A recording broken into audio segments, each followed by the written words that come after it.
There's a lot going on in the NFL right now, Carm, that has nothing to do with the Super Bowl. Let's start it in Seattle because there's officially just one head coaching vacancy as the Seattle Seahawks have hired Baltimore Ravens defensive coordinator Mike Macdonald as their head coach. He becomes the youngest coach in the NFL. Are you ready for this? Wild, right? 36 years old. Yeah. Running the show in the Seattle Seahawks. I think. Do you know how old the oldest coach in the NFL is right now? It would probably be Andy Reid, right? And you want to know how old he is? 63? 72, I believe. 7. Okay. All right. So they're like, he's like half his age. I mean, the guy he's replacing in Seattle, Pete Carroll, he's half Pete Carroll's age. Yeah. Like it's a maybe that was what I was getting. It's a complete departure. And yeah. It's a little bit of a foregone conclusion. I think Mike Macdonald was one of the two names that everybody thought was definitely going to wind up as a head coach in this hiring cycle. Ironically, the other one was Detroit offensive coordinator Ben Johnson, who said, thanks, but no thanks. I'm going back to Detroit. But that it left Macdonald as like the one trendy young hire, and he winds up in Seattle. Knowing that he's been on our radar for this long, I mean, what do you make of the hire for starters? I love it because this is a tradition that has been upheld in Seattle for a very long time, is defense and having a really damn good defense. And that is what Mike Macdonald he was the designer. He was the architect of this wonderful Ravens defense that we couldn't stop talking about throughout the season. Number 1 in scoring defense, number 1 in pass defense, 3rd overall in defensive play, in defensive yards per play allowed. I mean, it was a home run, I think. And the continuity that they're going to have is, I really like it because they have the offense. You know, the offense has been on lock even with a defensive head coach. And I am curious to see who he hires as his offensive coordinator, and it's too early to know that. The hire just got announced on Wednesday afternoon. But if you've got a guy who can oversee the Seahawks offense competently, and you have talent there, we'll get to that in a minute. But having Mike Macdonald overseeing this defense, I absolutely love it, and I do love the way that it kind of maintains the DNA of what was successful in Seattle for so long. Because Pete Carroll is gone. Yeah. By the way, Andy Reid, 65. 65. Okay. I was getting confused with Pete Carroll. Don't give Andy the extra 8 You're right. years. You're right. You're totally right. I should not have done that. He's half Pete Carroll's age. The next conspiracy theory is that Andy Reid is going to step down after the Super Bowl, which I refuse. Oh, I was going to say that's been brewing. Yeah. In the underbelly of the NFL rumor cycle. But what I love about this is John Schneider, the longtime GM / partner of Pete Carroll, he's still there. He's still there? He remembers what it was like to hit on a few draft picks, find yourself a Cam Chancellor and a Richard Sherman and an Earl Thomas, and build from there.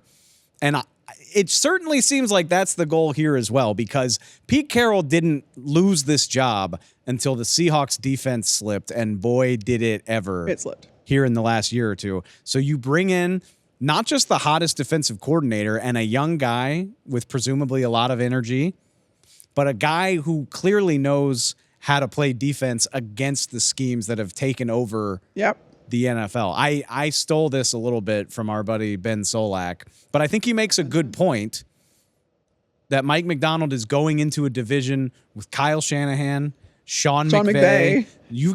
There's obviously way more games to play than just the 4 you play against those teams, but it starts with winning the division. And if you can't succeed against those teams, then you're probably not going to win your division. So having a guy who knows how to build a defense that can stop a San Francisco is probably pretty important to the powers that be in Seattle. And I think that under the radar, what he's going to be able to bring as far as his staff goes. Look at the staff, his assistants in Baltimore. Multiple guys that have had DC interviews, head coaching interviews. These are guys that he now can bring with him. And depending on how many guys, if you're talking Denard Wilson has had DC interviews, Zach Orr, their inside linebackers coach, obviously Anthony Weaver, who's one of the finalists in Washington. If he can bring any of these guys or multiple of these guys, that could spell so much trouble for Baltimore, because he's basically just going to make Baltimore West. We'll get to the Baltimore aspect of it in a minute, but it is, if he could even get some of those guys to go with him, that's definitely interesting. And I do think the cachet that he has as a hot name, as the new hotness, for lack of a better term, I think he could lure a quality OC. Or like a guy. I mean, there's talent to work with there, whether you talk about, I think Geno Smith is a good quarterback, at least for the time being. You have DK. You have Tyler Lockett hanging around, although he's getting a little long in the tooth. You got some talented running backs. I feel good about the talent on hand. And especially, we talked about this before we recorded. I'm sure this isn't why you take a job, but I can't help but notice that Seattle has a guy in Devin Witherspoon. They're, coming off a phenomenal rookie year, the top 5 pick. He can do everything. Awful Kyle Hamilton-y. Awful Kyle Hamilton-y. To have a guy that can play 5 roles on the back end of your defense, it sure sounds, and to know that he's under contract for 4 more seasons, sounds like a hell of a jumping off point to me. I was going to say, sounds like a guy you can build around in Seattle. And they're going to need young guys as well in Seattle, because we talked about this too. Seattle's going to be over the cap. Or is projected to be over the cap right now. And so there are going to have to be some decisions made with a Jamal Adams, with even Tyler Lockett, who can save you a lot of money on that salary cap if you were to part ways with them. But that's a hard decision to make. It's going to be interesting to see. They're slightly over the cap. You could get under it by restructuring people. Yeah. But Jamal Adams, after the way his season went, you wonder if that's a cap casualty. I don't know that people in Seattle really want him back. No, it has gone very poorly for Jamal Adams here over the last calendar year. That wouldn't shock me terribly. Quandre Diggs, I think, is still a good player, but the bigger your cap hit, the more it makes you wonder about that. Sure. I would imagine, like, Tyler Lockett is a guy I would restructure before I tried to cut. Right. But I think that depends also. Does Seattle see this as like we're a few tweaks away from being right there in the mix? I mean, they did finish with a winning record.